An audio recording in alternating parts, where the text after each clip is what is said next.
Happy were you to have Mark Trumbo back? We saw you at the presser. Yeah, I was pretty excited to hear the news. I pretty much kept my distance, having gone through the process 2 years ago. I knew how stressful it could be, and I wanted to give him as much space as I could. But, man, I was so excited to hear that, not only that we signed him back, but just to know that our front office is, still out there trying to better the team. I thought it was a huge move. Chris, you know the process. What do you think of what Matt Williams might be going through right now? Yeah, I mean, I didn't see it playing out like this at all. I mean, I thought it was going to be a lot quicker process, just the whole free agency process this year with the number of guys that were out there and the quality of players that were out there. But, I feel for Matty right now, it's really tough not knowing where you're going to be. And especially in his situation, being a catcher, coming off an injury 2 years ago, and all the hard work that he's put in to get back to being the player that he is, I wish him all the best. How's your health? How's my health? It's good. A little tired right now. How's your hand? It's good. I started hitting about a month ago, and I was a little nervous before I got in the cage, just to kind of see how it felt, and hoping that there was no lasting effect, and it feels good. I really didn't realize how much of an impact it was having on my swing until I took some cuts this offseason. It's nice to have two hands to hit with again.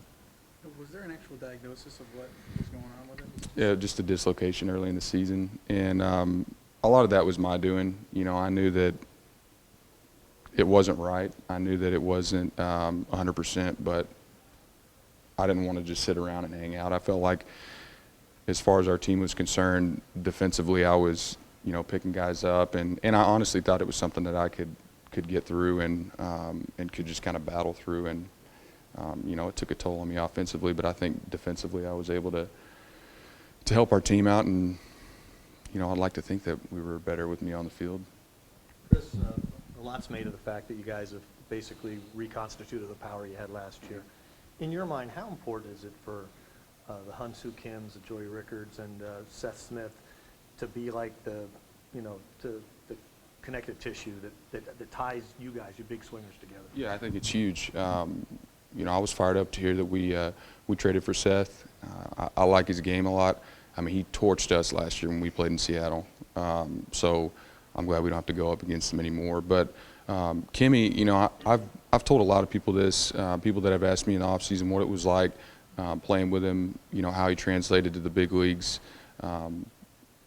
He was just such a professional hitter. I mean, he really was. Every time he went up there, I felt like he had a chance to do damage, and he was always in an at-bat. He wasn't going up there just hacking at pitches. I felt like he always had a plan, and it was really fun to watch him develop throughout the year. And poor Joey, man. I mean, this guy came up, started the season out, was on fire, and then got hurt. And I kind of feel like he's an afterthought now. I mean, you haven't heard much about him as far as where he fits in with the team. But, I mean, this guy was a spark plug for us last year, and I'm excited for him to be back and to be 100%.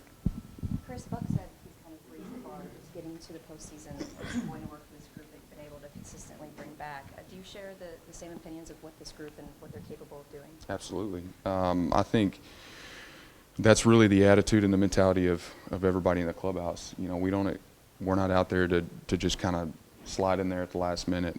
Obviously, if we have to play a wild card game, we'll do it. But we want to win the division, and we expect to be in the postseason every year. I mean, that's just kind of the way we look at things. I feel like that's where the bar is now. Fortunately, since I've been here, we've had some pretty productive seasons, and we've been a winning team every year. So I expect that to continue. You saw a lot out of Bundy and Gosman down the stretch last year. Knowing that they won't have any kind of restrictions this year and being able to give you a full season if they stay healthy, what does that mean for this team?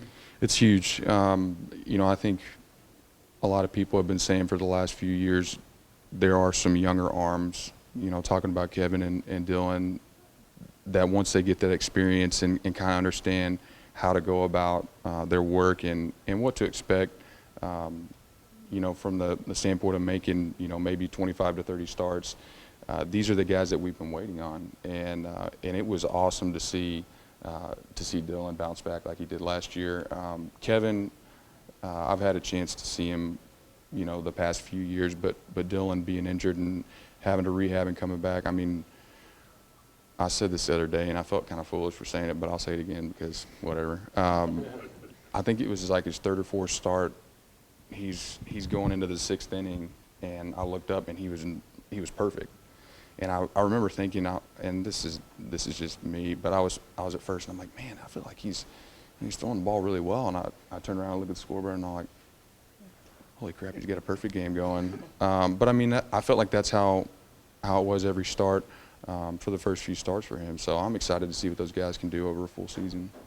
Chris, left-handed hitter's perspective on what Boston's doing now in your division, adding a guy like Chris Sale. I mean, I feel like whether you're left-handed or right-handed, for the past few years, we're always seeing guys, number one, number two, starters. I mean, that's just the way it is. I mean, our offense is no secret. You know, there's nothing that we're going to throw out there that's going to surprise anybody. But this is an extremely competitive division. I mean, there were three teams. I'm trying to think, 3 teams last year. I can even just from this division that were in the postseason, and I mean that's saying a lot. But that's kind of what you come to expect from Boston, from New York, from Toronto. That's where we're at.